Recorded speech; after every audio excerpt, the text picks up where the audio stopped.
Bonsoir à tous, mesdames et messieurs. Bienvenue à la grande édition de l'information sur Equinox Télévision.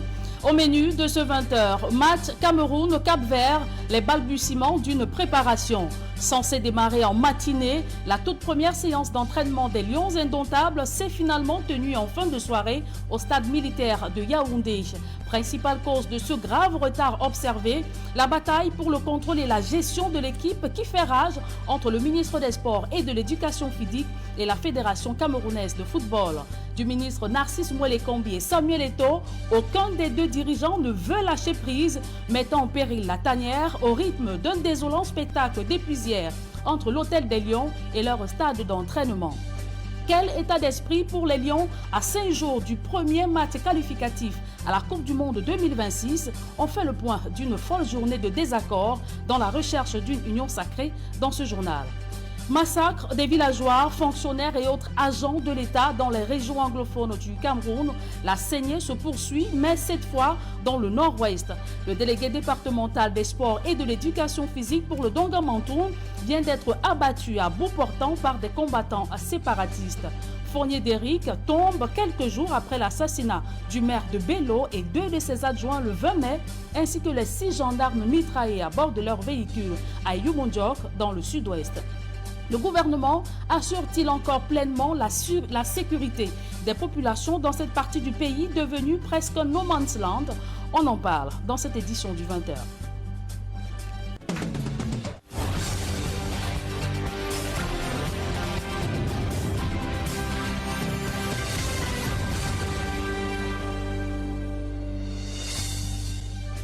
Une fois de plus, bonsoir à tous, mesdames et messieurs. Merci de nous recevoir chez vous. Et avant l'ouverture du dossier brûlant du 20h, évoquons la crise dans les régions du nord-ouest et sud-ouest. À quand la fin de la saignée dans ces régions? Fournier d'Éric, délégué départemental des sports et de l'éducation physique dans le Dongamantoum, a été froidement abattu par des combattants séparatistes. Des tueries quasi quotidiennes qui ont également coûté la vie à des élus locaux des forces de défense et de sécurité au mois de mai, alors que l'État est visiblement toujours en panne de solutions. Voyons tout cela dans ce reportage de Innocent Abega et Kevin Tiogo. Du sang a encore coulé dans la région du Nord-Ouest le week-end dernier. Fournier d'Éric, dont le nom vient de s'ajouter à la longue liste des victimes de la crise anglophone, occupait jusqu'à sa mort samedi dernier les fonctions de délégué départemental des sports et de l'éducation physique du département du Dongamantoum. La disparition brutale de ce cadre d'administration crée une onde de choc au sein des proches. Le délégué a été froidement assassiné dans une attaque orchestrée par des présumés séparatistes à Taba, dans le dit département. Cette rivière de sang dans les régions en crise du nord-ouest et du sud-ouest a continué de couler courant le mois de mai. Le 10 mai dernier, une embuscade tendue par les sécessionnistes a coûté la vie à au moins 5 éléments des forces de défense et de sécurité à Eyumodjok, dans la Magno, région du sud-ouest. Le maire de la commune de Bello dans le nord-ouest et autres personnalités qui l'accompagnaient ont eux aussi perdu la vie le jour de la célébration de la 52e édition de la fête de l'unité nationale. Une attaque également revendiquée par des combattants séparatistes. À ces drames s'ajoute l'explosion de 2 bombes le 28 mai dernier dans un débit de boissons à Bamenda. Bilan, 2 morts et une trentaine de blessés. La situation sécuritaire dans ces régions s'enlise malgré les assurances du gouvernement camerounais. Le conflit qui sème la désolation depuis environ 8 ans a déjà ôté la vie à plus de 6000 personnes et des centaines de milliers de déplacés, aussi bien à l'intérieur du pays qu'à l'extérieur. 1,5 million, selon le Bureau de coordination des affaires humanitaires de l'ONU, OCHA. Et depuis le début de cette guerre fratricide, les bassins de production du nord-ouest et sud-ouest sont confrontés à l'écoulement de leurs produits. Le constat a été fait par la société civile. Voyons tout cela dans ce reportage de Colin Tanda, Daniel Warenze 2 et Julien Guignondé. Et je vous le disais, depuis le début de cette crise dans les régions du nord-ouest et sud-ouest, les bassins de production du nord-ouest et sud-ouest sont confrontés à l'écoulement de leurs produits vers les métropoles. Le constat a été fait par la société civile. Colin Standa, Daniel Warenze 2 et Julien Guignondé.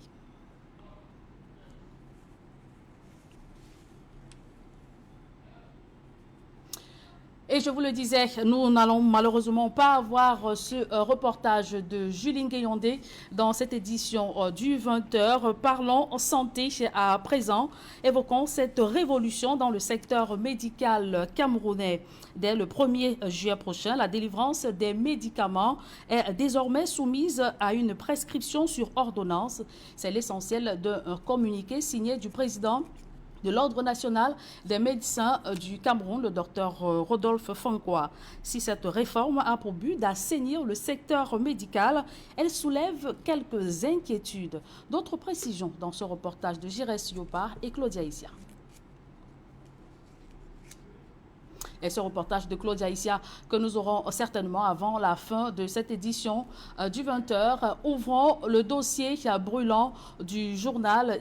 Nous parlons sport. C'était plutôt une ambiance des jours ordinaires pendant une bonne partie de la journée au siège de la Fédération camerounaise de football. En dehors du bus garé au parking de la FECAFOOT et la présence de quelques personnes qui ont leurs habitudes dans les environs, rien de spécial tel que l'on constaté. Nos reporters Marcelin Gansop et Emmanuel Diop. C'est un lundi plutôt calme ici au siège de la Fédération camerounaise de football, un décor habituel. En dehors de ce bus des Lions indomptables du Cameroun, stationné ici, dit-on, depuis hier soir, après son départ de l'hôtel Hilton de Yaoundé, où les Lions sont logés depuis leur arrivée. Le bus est donc maintenu ici, alors que dans les prochaines minutes, les Lions indomptables doivent s'entraîner au stade militaire de Yaoundé. Évidemment, la raison est simple, c'est que la Fédération camerounaise de football n'est pas d'accord avec ce qui se passe jusqu'ici, raison pour laquelle, hier en fin de journée, elle a décidé donc de ramener ce bus ici au siège de la dite fédération. Pour le reste, je l'ai dit, c'est une ambiance qui n'est pas très différente des jours ordinaires. On voit des personnes qui viennent et entrent. C'est vrai, tout à l'heure, nous avons aperçu un des responsables de la fédération, ou tout au moins de l'équipe de Samuel Eto'o-Fils, à savoir Ernest Obama. Malheureusement, n'ont pas pu échanger avec lui pour savoir, ou au moins avoir les dernières informations au niveau de la fédération. Est-ce qu'il y a par exemple un comité d'urgence qui serait programmé dans les prochaines heures ou même d'ici à demain? Quelques personnes qui sont habituées à ces lieux sont ici. On les a vus d'ailleurs tout à l'heure ergoter un tout petit peu autour des sujets liés non seulement aux Lions indomptables du Cameroun, mais également à l'actualité autour de la Coupe du Cameroun qui se dispute en ce moment. Donc voilà un peu l'ambiance ici au siège de la fédération qui, je le rappelle, pour l'instant est calme. En dehors vraiment de quelques employés qu'on a vu entrer tout à l'heure. Certains revenaient de leur pause déjeuner de midi. En dehors de ces employés, on n'a véritablement pas perçu un haut responsable de la fédération. Certains sont certainement dans leur bureau, d'autres certainement aussi à l'extérieur du siège de la fédération. Et rappelons que ce reportage de Marcelin Gansop a été réalisé bien avant la réunion du comité d'urgence de la Fédération camerounaise de football, dont le communiqué final a été rendu public cet après-midi. Nous y reviendrons dans nos prochaines éditions. Et à quelques jours de la rencontre entre le Cameroun et le Cap-Vert, les Camerounais sont inquiets de la tournure prise par le conflit entre la FECAFOOT et le ministère des Sports et de l'Éducation physique. Face au durcissement des positions de Samuel Eto'o-Fils et le ministre Narcisse Moïle-Kombi, certains craignent le pire pour l'équipe nationale. Il s'exprime dans ce reportage d'Emmanuel Diop et Ben Christy Moudjou. À quelques jours de la rencontre entre les Lions indomptables et les Requins bleus du Cap-Vert, le conflit entre la FECAFOOT et le ministère des Sports et de l'Éducation physique préoccupe les Camerounais. Si vraiment ils mettent dans la tête qu'il y a la guerre entre MINSEP et la FECAFOOT, vraiment ça va impacter sur leur psychologie. Nous on veut le match, donc s'ils peuvent faire la paix, nous faire jouer, c'est l'essentiel. Alors que le bras de fer entre Samuel Eto'o et Narcisse Moïle-Kombi se durcit dans la rue, les positions des Camerounais sont plus que jamais tranchées sur le sujet. Nous on veut Eto'o, il dit trop la vérité, on veut Eto'o. Si le grand frère Samuel Eto'o peut aussi suivre aussi le problème des Camerounais, il devait laisser à son grand frère parce que le ministre c'est son grand frère. Samuel Eto'o doit se rabaisser. Seulement nous l'aimons beaucoup. Nous ne voulons pas que la chute du Cameroun vienne parler. Le ministère, c'est un domaine du gouvernement. Par contre, l'histoire de la FECAFOOT est un domaine de Samuel Eto'o. Pour bon nombre de Camerounais, l'escalade du conflit entre la FECAFOOT et le MINSEP traduit une migration de l'affrontement du sport vers le champ politique. Le ministère des Sports et la FECAFOOT, ils sont en train de jouer un jeu où nous, tous les Camerounais, on est dépassés.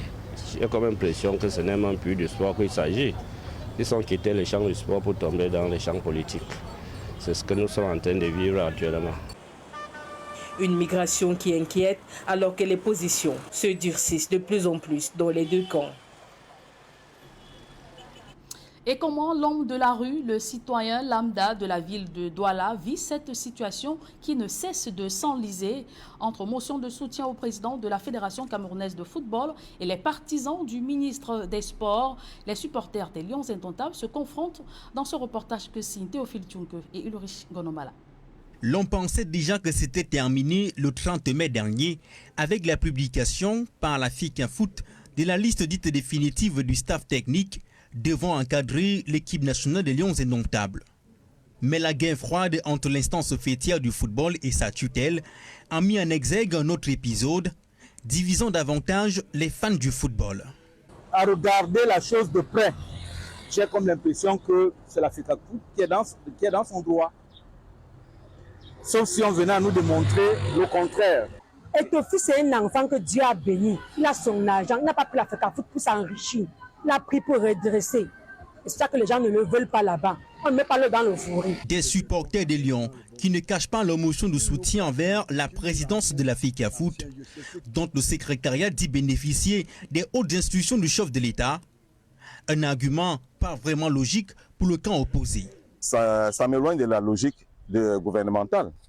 Je ne sais pas si la FECAFOOT est devenue aujourd'hui un membre du gouvernement pour recevoir les hautes instructions directement du président de la République. Je n'ai pas vu exactement la lettre qui accrédite la FECAFOOT d'utiliser les hautes instructions. Par contre, de l'autre côté, au niveau du ministre, on a vu quand même une autre qui est sur le net, chacun peut feuilleter et voir. Il y a un troisième camp, notamment celui de la société civile, qui décèle des enjeux hautement politiques dans cette affaire. Il demande l'arbitrage définitif de la magistrature suprême. Que les deux camps, effectivement, soient frappés avec toute la sévérité possible. Parce que de tout ce qu'on voit, on fait tout sauf le football. Les camps se divisent. Chaque personne à son niveau est en train de défendre. Soit on vous appelle l'églisier, soit on vous l'appelle hibou. Tous ces éléments-là, en fait, ça n'augure pas l'unité du Cameroun. Naturellement, autant on ne peut pas piétiner les lois du République, autant on ne peut pas piétiner une légende telle Samuel Eto'o.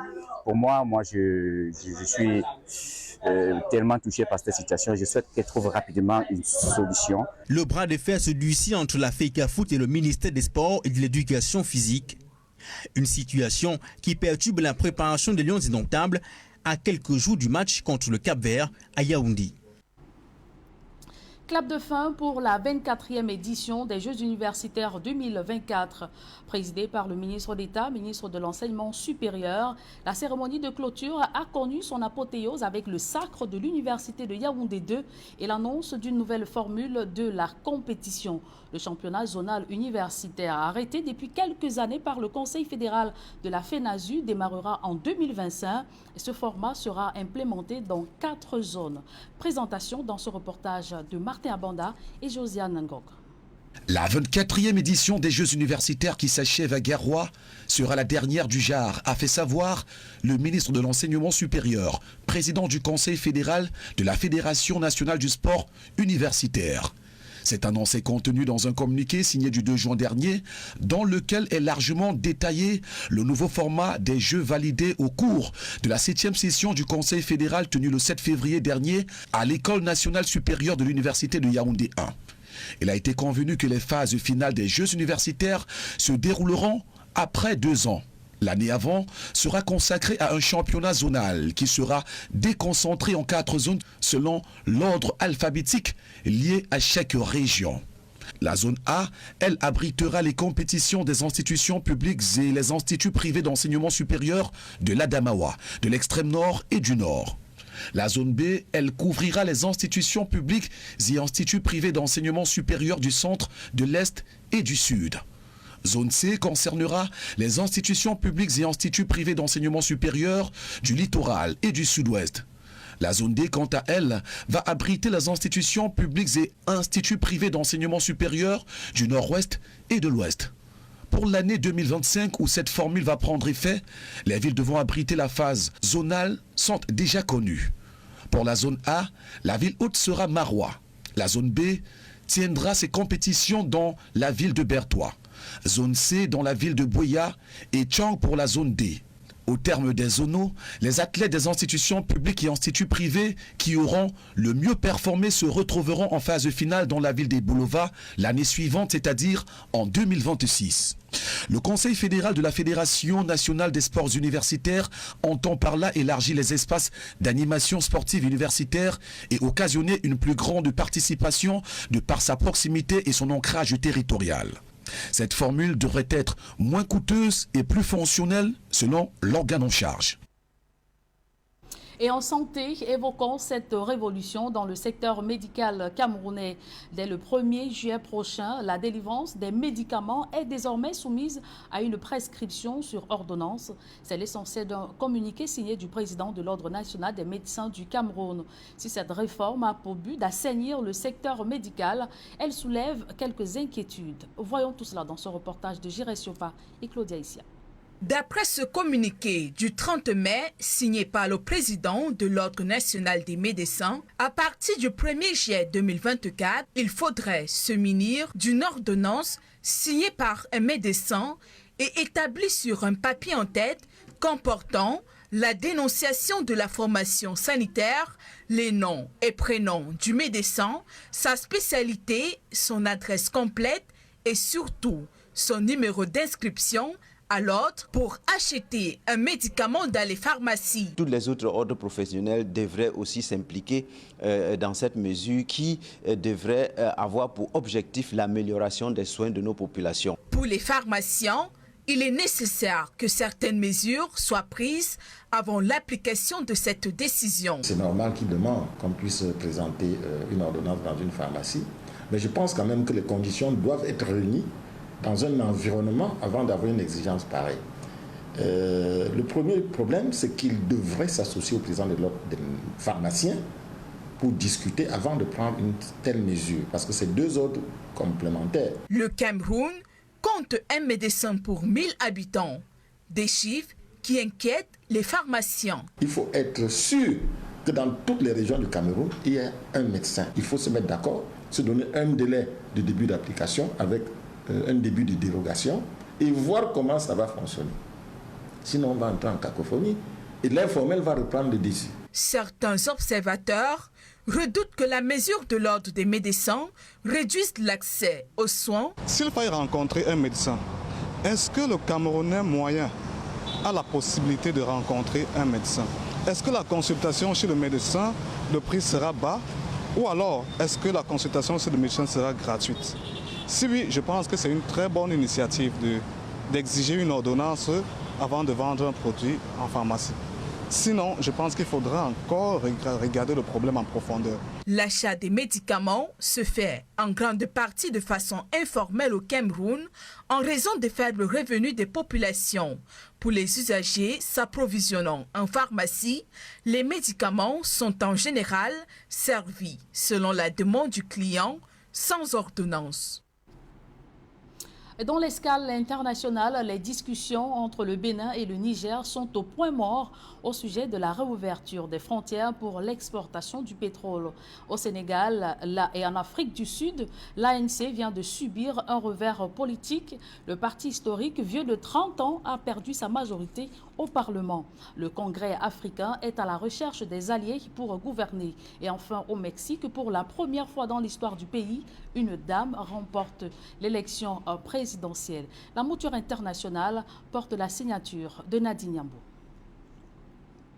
Et je vous le disais, à l'étranger, les discussions entre le Bénin et le Niger sont au point mort au sujet de la réouverture des frontières pour l'exportation du pétrole.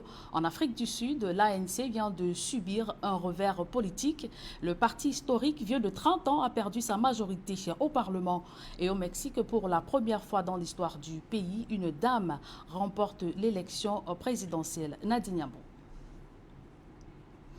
Prenons à présent des reportages. Orange Cameroun continue sa caravane de récompense de ses fidèles abonnés. L'entreprise de téléphonie mobile s'est déployée à Bafoussam et à Bakondi, c'est dans le département du Onkam, afin de procéder à la remise d'importants lots de 1 million de francs CFA aux abonnés ayant simplement souscrit au forfait via l'application Maxit ou en composant le code dièse 101 étoile 0 dièse. Reportage. Dans les rues de la ville de Bafoussam se déploie la caravane d'Orange Cameroun dans l'optique de faire bénéficier à ses consommateurs les nombreux lots à leur portée. En bonus, 2 millions de francs CFA à se partager. Alors, l'adversaire qui gagne, un seul code, le dièse 111 étoile 0 dièse. Nous avons fait des lots gagnants. Nous avons mis en jeu les différents lots, à savoir 1 million chaque jour, des lots de 100 000 francs, des nombreux gagnants de 10 000 francs, des nombreux gagnants de nos TV Smart TV géants et des gigas offerts gratuitement à nos consommateurs. Gagnante de la somme de 100 000 francs CFA, cette jeune femme est dans un nuage et projette de réaliser un projet qui était jusque-là bloqué, faute de moyens financiers. I wasn't even sure it was for me, but finally I could win. So thank you, Orange. Thank you very much. I'll really use this money for great things. Thank you very much. Comme elle, tous les gagnants ont simplement acheté leur forfait à travers l'application Maxit ou en composant ce que beaucoup appellent désormais le code porte-bonheur. La porte des étoiles, c'est le dièse 111 étoile 0 dièse ou alors aller sur l'application Maxit et taper tout simplement son forfait. Vous serez très certainement le gagnant. I just had to press #111 *0# to win. Les nombreux lots ainsi distribués viennent confirmer l'engagement d'Orange Cameroun de toujours être aux côtés des abonnés qui au quotidien lui renouvellent leur fidélité. Quand Orange prend un engagement, Orange reste un engagement. La question pour nos consommateurs de quoi Orange Cameroun, de continuer à consommer Orange et de rester fidèle à Orange Cameroun.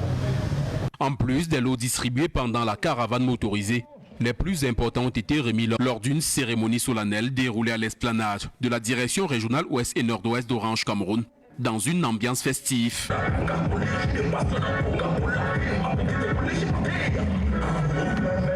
Cette campagne d'Orange Cameroun fait des vainqueurs, même dans les zones les plus reculées du pays.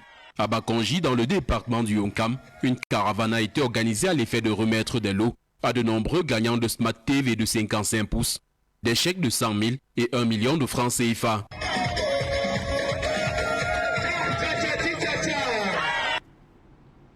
Radio Lab, une innovation qui porte la signature d'Orange Cameroun et son partenaire FEDEC pour accompagner l'entrepreneuriat jeune à Kribi dans le département de l'Océan. L'inauguration du centre high-tech s'est récemment tenue en présence des autorités et du grand public qui saluent à juste titre ce projet novateur. Reportage. C'est la coupure de ce ruban symbolique qui ouvre la voie à l'innovation numérique à Kribi, appelé Radiolab, rendu possible par la fondation Orange Cameroun. Le Radiolab, c'est un Fab Lab solidaire, ça veut dire un laboratoire de fabrication solidaire. Solidaire parce que c'est avec un accès gratuit. Donc un laboratoire de fabrication, c'est très utile, notamment pour les jeunes. Ça va leur permettre d'imaginer des projets et de transformer leurs projets en réalité à travers plusieurs machines qui sont des machines haute technologie qui ont été donc déployées ici au diocèse de Kribi. Ce projet qui va transformer bientôt le quotidien des jeunes de Kribi est une idée de la Fondation pour l'environnement et le développement au Cameroun FEDEC, un partenaire de la Fondation Orange Cameroun. Le projet de ce matin particulièrement s'adresse aux jeunes des populations autochtones vulnérables de manière particulière, mais en général à tous les jeunes de l'océan et même d'ailleurs. Donc ce projet a pu naître à l'initiative de la FEDEC, mais avec un appui financier significatif d'Orange Cameroun. La fondation Orange Cameroun, en déboursant 38 millions de francs CFA pour ses équipements de pointe, a un objectif précis pour la jeunesse de Kribi. Donc c'est vraiment un projet qui va mettre le numérique au centre de la fabrication, qui va permettre d'accompagner la jeunesse à s'approprier les technologies du numérique et qui va permettre vraiment, on espère, de booster l'économie camerounaise. Pour le prophète de l'océan, Cette initiative de la Fondation qui contribue à résorber le problème de chômage auquel sont exposés les jeunes de cette localité est à encourager. La compréhension de ces différents axes de l'inclusion numérique me permet à juste titre de saluer ici l'implication et l'engagement d'Orange Cameroun, dont les actes concrets mettent en priorité les populations. Nous devons encourager et soutenir l'innovation sociale qui vise à utiliser la technologie pour résoudre les problèmes concrets auxquels sont confrontées les populations les plus vulnérables. Le solide partenariat est entre la Fondation Orange Cameroun et la FEDEC, avec le soutien notable du diocèse de Kribi. Nous pensons qu'il faut trouver des espaces, des moyens, des possibilités qui permettent à nos jeunes de s'exprimer intellectuellement et je dirais techniquement pour avoir un avenir. La Fondation Orange est à son 6e Fab Lab solidaire à travers le Cameroun et confirme ainsi son statut d'acteur majeur pour l'émergence d'un entrepreneuriat innovant. Et c'est avec ce public reportage que nous mettons un terme à cette édition du 20h réalisée par Éric Florent Ouattat, assisté de la rédaction centrale, le service technique et informatique. Merci de l'avoir suivi, mesdames et messieurs. Retrouvez dans quelques instants Serge Alonto et ses invités pour la deuxième partie d'Equinox Soir en direct de Yaoundé. Bien le bonsoir à tous.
On ne voudra jamais savoir qui avait raison entre le ministre et la FECAFOOT, quand les Lions indomptables sont déjà là, ils ont besoin des équipements pour aller s'entraîner, pour donner la joie et l'honneur aux Camerounais.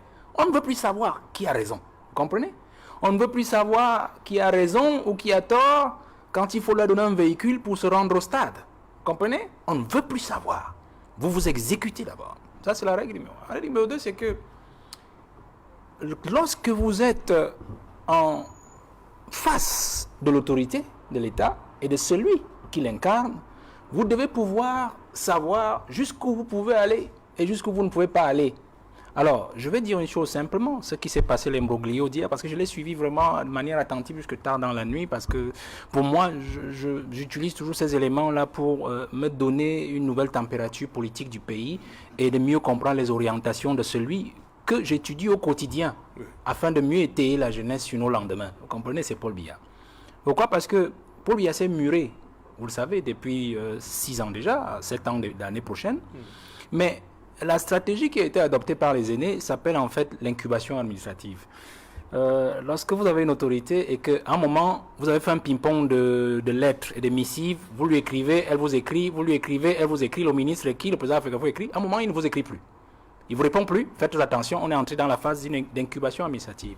L'incubation administrative, c'est la phase de captation. On l'appelle aussi phase de captation, c'est-à-dire que l'autorité de l'État commence à vous pousser dos au mur. C'est-à-dire qu'à un moment, vous ne pouvez plus aller ni à droite, ni à gauche, ni entrer dans le sol, mais vous reculez. Elle vous amène dos au mur. Et quand vous atteignez le dos au mur, c'est la phase qui suivra, c'est la phase de décapitation. C'est comme ça que ça fonctionne. Donc une fois que le ministre ne lui a plus écrit, il devait s'inquiéter. Il ne répondait plus. D'ailleurs, vous avez cité le communiqué de jeudi soir. Après qu'il se soit entendu, soi-disant, que voilà ce qui a été décidé, il a pondu un communiqué que le camp d'en face contestait en sourdine, mais n'a pas manifesté. Il devait s'interroger. Vous savez, c'est la phase d'incubation administrative. Et cette phase, justement, c'est la phase qui vient en fait après la phase de collecte, c'est-à-dire qu'on a déjà rassemblé sur vous tous les éléments qui permettent de vous nuire, de vous mettre en difficulté. Vous comprenez? Et là, maintenant, on attend juste le moment pour poser l'action finale. Il ne l'a pas compris. Il aurait pu débrayer, c'est-à-dire qu'une fois, on a dit à ces gens de reculer, il aurait dit de rentrer. On demande des équipements, il donne. On demande des ballons, le bus, il donne. C'est-à-dire parce que les lions sont déjà là.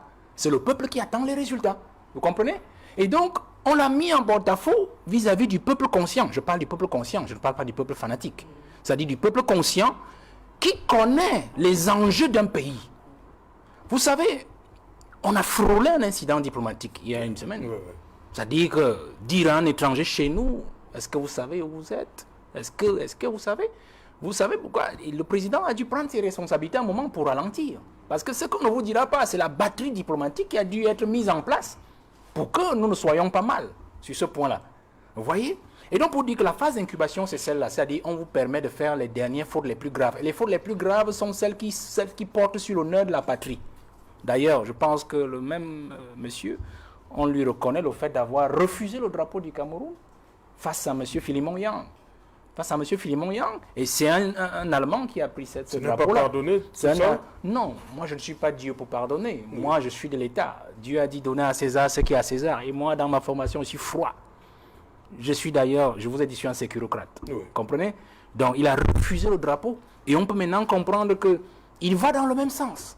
C'est-à-dire que les lions sont déjà là, c'est-à-dire c'est le fanion du pays à l'extérieur. Les lions ont fait pour le Cameroun à l'extérieur ce que personne, aucun homme politique n'a pu faire depuis les années 1982.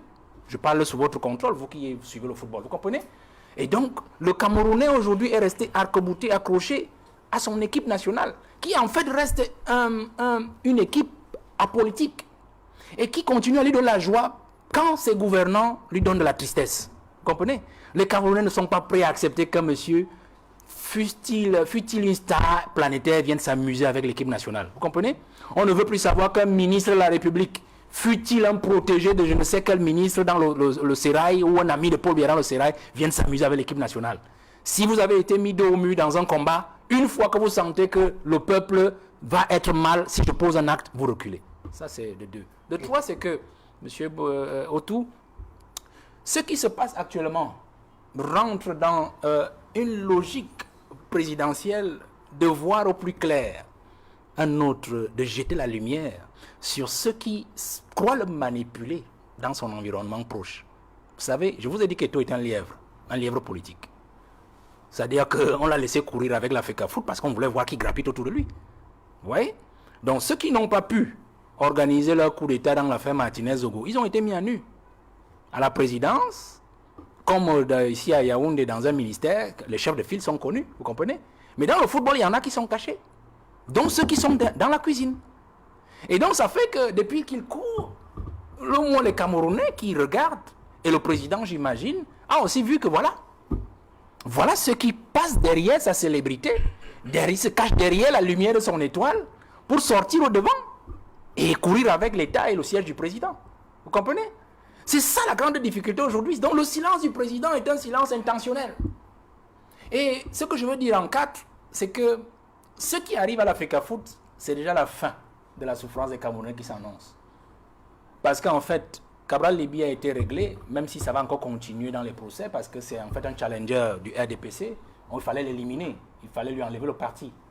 L'ambition présidentielle est forte de ce côté-là. J'ai dit le MRC, c'est l'année prochaine. Ce sera très facile d'ailleurs là-bas. Ce sera devant le Conseil constitutionnel. MRC sera écarté. Ce sera au Conseil constitutionnel. Enfin, je suis dans l'analyse de la prospective politique. Oui. D'accord? Mais il fallait régler au cas Eto'o. Il faut régler au cas Eto'o. Et je vous ai dit, lui, il era dans le fouet. Donc c'est trop facile. Donc il faut maintenant que le parti de madame règle son problème. Mais malheureusement, lui, il era dans le fouet. Et pourquoi? Parce que en leur donnant le fouet, il permet au président aussi de savoir en fait qui veut profiter de lui dans son entourage immédiat, c'est-à-dire la présidence, pour pouvoir semer la zizanie, la chienlit, dans ce qu'il veut absolument faire. Vous savez?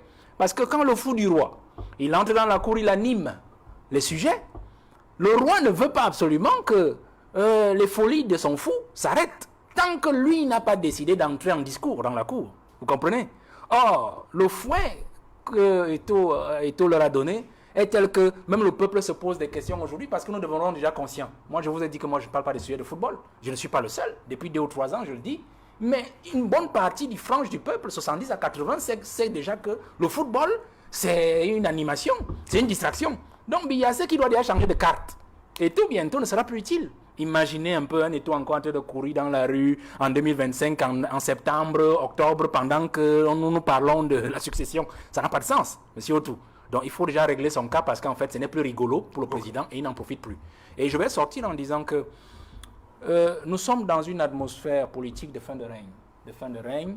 Et je crois que le cas Eto'o nous permet de démanteler en fait le dernier bastion qui en fait empêche les Camerounais d'avoir la réalité de la gestion du pays, qui empêche le président de comprendre qu'il doit désormais sortir les cartes qu'il faut par un remaniement, changer cette équipe qui dérange. Qui empêche aussi le président de comprendre, de voir que le peuple souffre. Parce qu'en fait, autant ils animent les Camerounais par le football que le président a l'impression qu'effectivement, il est distrait par les jeux, le peuple, et que peut-être c'est le pain qui lui manque. Mais non. Le peuple aujourd'hui est désormais conscient, dont le président a parfaitement compris, et il doit comprendre, s'il n'a pas encore compris, que le moment est venu de prendre ses responsabilités. Une fois que Eto'o sera éteint, et je sais que les gens ne vont pas aimer ça, je sais qu'il sera éteint, s'il peut finir son mandat, il rasera les murs. Ça c'est clair. L'État, quand il est enclenché, il est enclenché. Il rasera les murs. S'il ne finit pas son mandat, vous pouvez imaginer ce qui va se passer. Parce qu'en fait, la logique de l'Étau, là je ne parle pas d'Étau en tant que nom, je parlais de l'Étau, Mato et l'enclume, est mise en place désormais par l'État pour le mettre hors d'état de nuire. Hors d'état de nuire en quoi? Hors d'état de nuire justement à la luminosité politique des gens d'en face, qui justement ont déjà tracé le boulevard pour leur souverain, qui sera encore probablement candidat. Mais pour le petit secret, qui certainement ne sera plus là en 2026. Ok. D'abord, Natacha, on va rester sur ces faits-là. Les Lions indomptables, c'est le Cameroun. Se retrouve sans bus, sans équipement. Comment comprendre ça? Monsieur Serge Alain, je voudrais d'abord dire quelque chose. Au Cameroun, personne n'est plus populaire que le président Paul Biya. Il faut que les gens l'intègrent. Et parce que personne n'est plus populaire que le président Paul Biya, il n'a pas besoin de donc il ne s'encombre pas de ce que les gens peuvent penser de la popularité de X ou Y. L'homme le plus populaire, jusqu'à preuve, Ah oui, je vous le dis. Les Camerounais l'ont signifié. Il n'y a pas 1000 moyens de le faire savoir. L'unique personnalité la plus populaire du Cameroun, c'est Paul Biya. Lorsque cela est dit, je vais encore être bien amusé par cette manie de voir Paul Biya, le RDPC partout. Les gens ont leurs problèmes dans leur cuisine, là, les histoires de loyers, de partis et tout. On voit le RDPC. Quelqu'un a ses habitudes. Bon, quand il refusait le drapeau, ce n'est pas Paul Biya qui le lui avait demandé. Vous n'allez pas me dire ça, M. Valère Bessala. Donc, quand j'ai évacué ces deux volets pour dire vraiment le RDPC n'a pas de problème de personne avec le président de la FECAFOOT, encore moins le président national du RDPC, n'est pas du tout effrayé par tout ce que les autres peuvent dire. Maintenant, quand je reviens sur le football, je voudrais réitérer, tout à l'heure je l'ai dit, ce qui nous rassure jusqu'à date, jusqu'à cette heure-ci, c'est l'image que j'ai vue, la vidéo que j'ai vue des joueurs. Parce que lorsqu'on parle... Le matin sans équipement ou bien tout à l'heure du côté du stade de Boakele? L'état d'esprit. Oui. L'état d'esprit, c'est l'élément fondamental. Lorsqu'on veut affronter soit un examen, une compétition, l'état d'esprit de l'acteur principal, c'est ça qui est le plus important. Que vous soyez bien habillé, tiré à 4 épingles, tant que vous n'êtes pas assis psychologiquement, il y a un problème. Mais j'ai vu des jeunes, j'ai vu des lions indomptables, plutôt très dégagés, enthousiastes, plutôt... j'ai même vu des petites blagues. Ça veut dire que quelque part, bon, je ne vais pas dire comme vous, je ne sais pas si c'était libéraux ou pas, moi je dis ce que j'ai vu. Ça veut dire que quelque part, ils essaient de se mettre à l'écart. Ils essaient de fermer les oreilles à tout ce qui se passe autour d'eux, parce qu'ils se disent qu'ils ont quelque chose de très important, faire flotter le drapeau du Cameroun. Et tout à l'heure, je le signifiais que peut-être chacun meurt d'envie de voir ces drapeaux flotter, et chacun l'exprime à sa façon. Peut-être ça peut être violemment, les autres ça peut être parfois, moi par exemple quand l'hymne national chante, ma réaction c'est des frissons, j'ai la chair de poule, parfois je coule des larmes, c'est ma façon à moi de sentir le Cameroun. Il y en a qui sont en joie, qui sautillent à la seule vue des lions. Et j'ai eu le témoignage de M. Stéphane qui dit qu'il y avait un monde fou qui allait acclamer les lions. Vous comprenez que quelque part, l'essentiel est soft. Alors, si l'essentiel est soft, ça donne la possibilité aux uns et aux autres. On peut être heurté, on peut agir par coup de tête le matin, et se raviser le soir et changer d'avis. Moi, je suis de ceux qui pensent qu'aucune situation n'est permanente. Les choses peuvent changer, et surtout en bien. C'est pour cette raison que nous pensons qu'il n'est pas nécessaire d'entrer dans les détails de qui a tort, qui a raison. Parce que si nous aimons ce Cameroun, l'essentiel pour nous, c'est de travailler à ramener l'harmonie. Que les gens se disputent.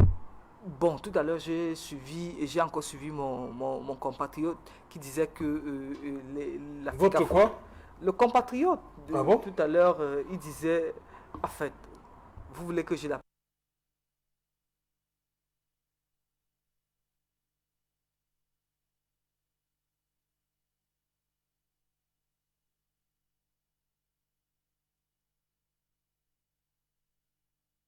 Comment il est camerounais comme moi.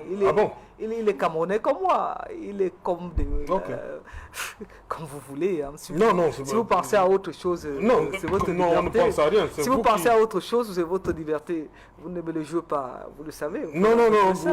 Donc j'ai suivi... Je crois que c'était proscrit. Hein. Ah bon? Vous n'êtes pas au courant? Ah bon? Vous m'apprenez des choses. Ok, on peut continuer. Vous savez tellement de choses que je découvre toujours beaucoup de choses quand j'arrive sur votre plateau. Là, vous me sortez encore une carte.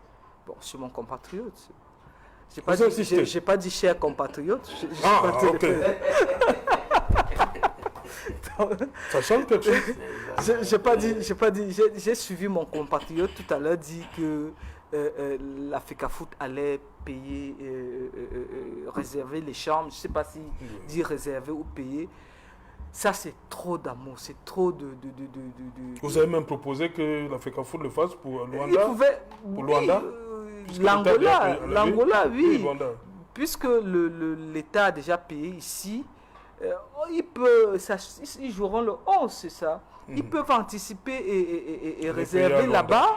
Oui, payer là-bas. Parce que tous, vous voyez, c'est la passion pour les lions. Ils aiment tellement les lions quand vous avez votre bébé, vous avez l'impression que la voisine ne va pas mieux le porter. Et vous pensez que vous serez plus rassuré si c'est vous-même qui le portez.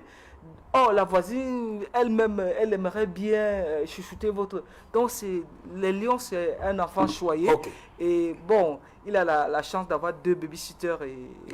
Merci. C'est bien que ça se passe ainsi. Nous aimerions seulement que les 2 parents qui voudraient porter le bébé s'entendent parce qu'à force de bagarrer, ils peuvent laisser tomber le bébé. Voilà, on va d'abord... je sais qu'il a beaucoup de choses à dire sur la question. Stéphane, Jim, comment on explique ce qu'on a vu ce matin? C'est-à-dire pas de bus pour les lions, ils sont arrivés hier, et qu'on dise que le bus est rentré, ils vont à l'entraînement avec une bus, on a dû réquisitionner un bus, pas d'équipement. Comment vous analysez ce qui s'est passé ce matin? Monsieur Serge Alain, la question que vous me posez, c'est une question que vous devez poser à ceux-là qui seraient en mission pour créer des tensions dans notre pays. Je le redis. Oui. Et lorsque je le dis, je pèse mes mots. Je dis que la question que vous me posez, c'est une question que vous devez poser à ceux-là qui seraient en mission pour causer des tensions dans notre pays. Ce n'est pas à moi de répondre à cette question. Parce que la FECAFOOT n'a pas manqué de mettre à la disposition des lions un bus de par son propre gré, sa propre volonté. Il y a un problème qui se pose. Et c'est pour ça que nous sommes ici ce soir. Je me rends compte, et ça vous le savez, je me rends compte que il y a beaucoup de passion et beaucoup d'émotions dans ce débat. Et j'ai l'impression d'avoir en face toute une chapelle politique. Ouais, j'ai l'impression d'avoir en face de moi toute une chapelle politique. Je vais revenir sur certains propos tout à l'heure. Quand mon frère, mon estimé grand frère, Stéphane Edjiga, a pris la parole, il a fait allusion à certaines choses-là. Il a parlé par exemple de la question des contrats. C'est pas là que je vais commencer. Que ceux qui ont été nommés à la FECAFOOT n'ont pas de contrat, ils n'ont pas ainsi de suite. Je redis toujours qu'il faut éviter de sombrer dans la subjectivité. C'est lui qui dit qu'il n'y a pas de contrat.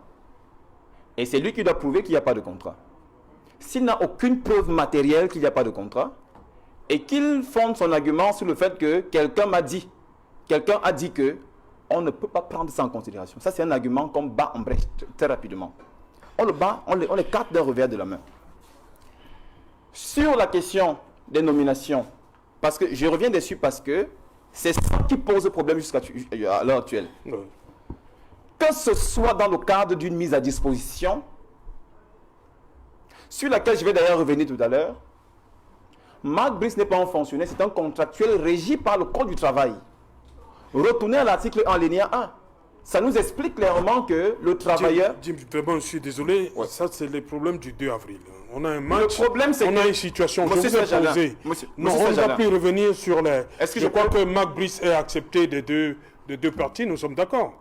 Est-ce que on ne peut plus... Je peux continuer? Je dis, il y a un problème là. Je suis d'accord. Ce matin... Mais pourtant, tout à l'heure, oui. Stéphane Edjiga a fait allusion à la question des contrats. Oui, et il a fait allusion à la question de l'article 9 de la Convention. Oui. Et c'est passé tranquillement. Oui, allez-y, répondez-lui. Je suis en train de dire que, quelle que soit la manière par laquelle Marc Brice est arrivé, son employeur, c'est la FECAFOOT. C'est la FECAFOOT qui est censée prendre soin des joueurs, les accueillir. Et je dis qu'il y a une ingérence. Allez revoir l'article 14 et l'article 19 des statuts de la FIFA qui sanctionnent l'ingérence politique. Pourquoi vous ne parlez pas de ça? Parce que si on considère l'article 19 et l'article 14 de la FIFA qui sanctionnent l'ingérence politique, vous allez bien voir de quel côté vient le problème. Le problème vient de quel côté? Qui ne veut pas que les Lions jouent? Qui veut causer des dissensions sociales? Ce sont des personnes qui ne respectent pas les textes de la FIFA. Et je vous ai dit au départ qu'il ne s'agit pas seulement de la FECA foot. Posez-vous des questions. La FECA volley, FECA karaté, FECA hand, FECA namudo, toutes les FECA ont un problème. Il s'agit de quoi? Vous comprenez que la FECA foot n'est pas une singularité planétaire. Ce n'est pas le seul problème qui existe. Le sport est en lambeaux. C'est ça qu'il faut comprendre. Et pourquoi? Je redis que ça donne l'impression qu'il y a des personnes qui seraient en mission, ayant su que la seule chose qui maintient les Camerounais debout, c'est le sport, et qui sont donc en mission pour détruire, pour casser cette dynamique qui est bâtie autour du sport et faire passer les velléités, celles-là que vous connaissez. Vous allez tirer des conclusions. On ne peut pas dire ça. Tout à l'heure, les gens parlaient on parlait tout à l'heure des lions indomptables. Mais les lions n'ont aucun problème. La FECAFOOT n'a aucun problème avec les lions. La FECAFOOT n'a aucun problème avec les lions. Personne ne les a mêlés à ça. Je me rends plutôt compte que les gens veulent politiser quelque chose, un débat qui est plutôt juridique. Si rien n'est fait, parce que je vois des gens parler avec beaucoup de passion, si rien n'est fait, attention, nous ne sommes pas encore 8. Tout peut se passer entre-temps. Je dis bien, tout peut se passer entre-temps. La FIFA peut intervenir, le Cameroun peut être suspendu, je vous le dis. Parce que lorsque les gens parlent, ils sont en train de parler, je sais pas, je dis bien que la FIFA peut être suspendue. Le Cameroun? Oui, je veux dire, le Cameroun peut être suspendu. Pourquoi? Ingérence. Article 14, article 19. Vous allez citer vos histoires de convention, vous parlerez de... La FIFA n'est pas au courant de vos trucs, de vos histoires. Ingérence, article 14, article 19. L'autre chose qu'il faut savoir, c'est que dans les textes qui régissent le football au Cameroun, notamment le décret, si je prends l'article 5 du décret, vous allez voir à l'intérieur que c'est un texte particulier signé par le président de la FECAFOOT qui attribue des rôles aux différents personnels d'encadrement. Donc, rien n'exclut donc que demain, un nouveau comité d'urgence soit convoqué et que ce comité d'urgence donne donc l'autorisation au président de la FECAFOOT de prendre des textes particuliers qui vont vider les staffs du ministère de ce qu'ils ont comme prérogative actuellement. Donc rien n'est fini jusqu'à présent. Rien n'est fini jusqu'à présent. Tant que nous n'avons pas encore joué, rien n'est fini. Moi je veux. Mon souhait c'est que les Lions jouent. Mon souhait c'est que le Cameroun soit au-dessus, soit au top. Mon souhait n'est pas de voir comment les choses... Je ne veux pas que les choses se gâtent. Je veux que les choses s'arrangent, mais de la meilleure des manières. Enfin, je vais certainement révéler certains éléments parce que je sais que vous allez me relancer. L'État n'a pas toujours raison. C'est parce que l'État sait qu'il n'a pas toujours raison qu'il a favorisé, qu'il a amené des mécanismes juridiques qui vont amener parfois l'État à perdre des procès. Nous le voyons chaque jour. Vous savez combien de procès l'État a perdu? L'État perd des procès au Cameroun. Ces juges-là, ces magistrats qui sont nommés par le président, tranchent souvent des affaires dans lesquelles l'État est débouté ou parfois l'État est même plaignant, l'État perd le procès. Pourquoi penser que parce que l'État dit c'est forcément vrai? Au point où quelqu'un qui estime que je suis dans mon droit, on estime que c'est de la défiance. Il y a manifestement un problème. Et si rien n'est fait à ce niveau, rassurez-vous, après le sport, certainement ce sera notre secteur, parce que le sport a des soucis. Là-bas, c'est la défiance. À la FECA volley, le président Serge Abouem, la défiance. À la FECAFOOT, Samuel Eto'o, la défiance. Professeur Justine Difo, au niveau de FECA namudo, la défiance. Donc, toutes les personnes qui veulent lever la tête, c'est la défiance. L'État a toujours raison. Je sais que le président de la République est un homme sage. Parce que sage, vous voyez ce que je veux dire? Toutes ces personnes-là, mangeant à table avec le chef, qui a les vraies instructions. Il y a un problème. Voilà pourquoi je vous dis que le président est le seul qui va siffler. Et je sais qu'en tant qu'homme sage, il va forcément siffler. Rien n'est fini. Merci. Stéphane Edigui, voilà, sur ce problème qu'il y a eu ce matin. Est-ce que vous sortez du stade de Ngouaikele? Vous étiez au stade de Ngouaikele? Non, au stade, je n'ai pas pu y aller. Ouais, on a vu les images tout à l'heure. On a vu les joueurs déjà habillés. Oui. Ça sort d'où cet équipement? Très heureux. très heureux. Les Lions sont heureux? Comment ça? Oui, très heureux. Pratiquement. Cet équipement-là sort d'où? Qu'est-ce qui s'est passé? Je pense que, en fait, si mes informations sont vraies, l'État a contacté celui qui se charge de la vente des maillots Rwanda Sport au Cameroun. Et je pense que c'est à ce niveau que les transactions ont été faites. Bon, sauf si quelqu'un m'apporte...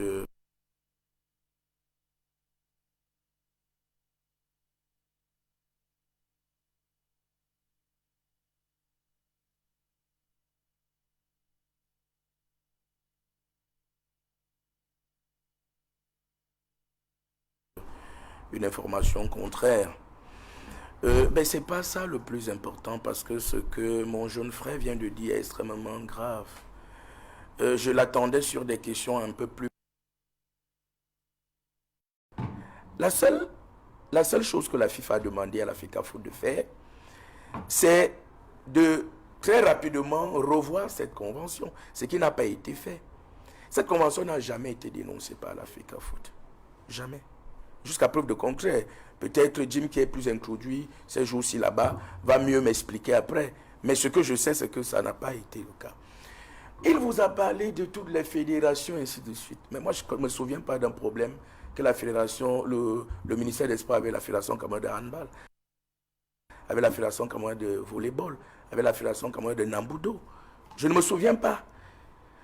Quand vous avez un problème avec l'État, vous attaquez les décisions et vous connaissez le process. Recours gracieux préalable, après vous allez devant le juge si on n'a pas répondu. Donc il faut s'en servir de nous bassiner les oreilles avec des... J'estime que c'est même indigeste. Vous comprenez un tout petit peu. Pour un juriste, il faut être clair. Vraiment, je vous ai dit, n'entrez pas dans... J'ai fait ça. Et avec du recul, je réalise que je n'ai pas suffisamment aidé et protégé l'Étoile Eto.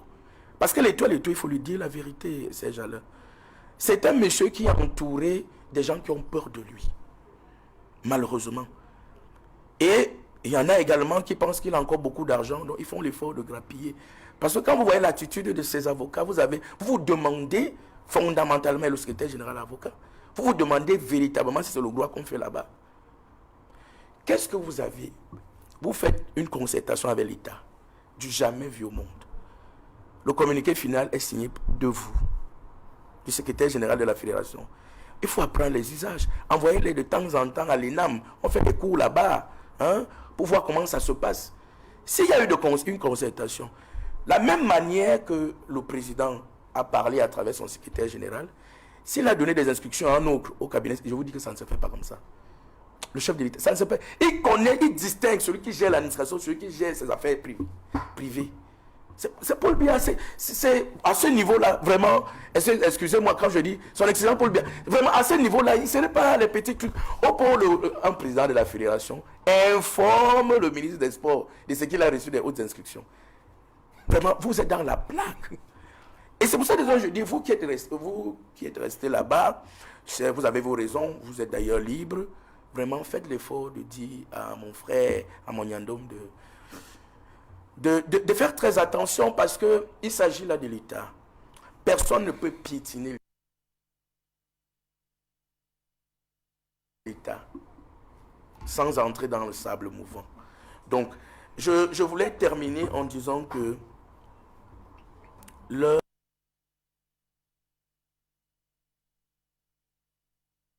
avec la tête qu'avec le cœur. Oui, Valère ça là. Merci beaucoup. Moi, je voudrais, dans mon mot de fin, pour dire tout simplement à la jeunesse, ils connaissent déjà ce que je leur ai dit d'habitude. Notre mot d'ordre, c'est restons concentrés. Restons concentrés. Ce qui se passe à la FECAFOOT avec les ministères, les combats ne nous regardent pas.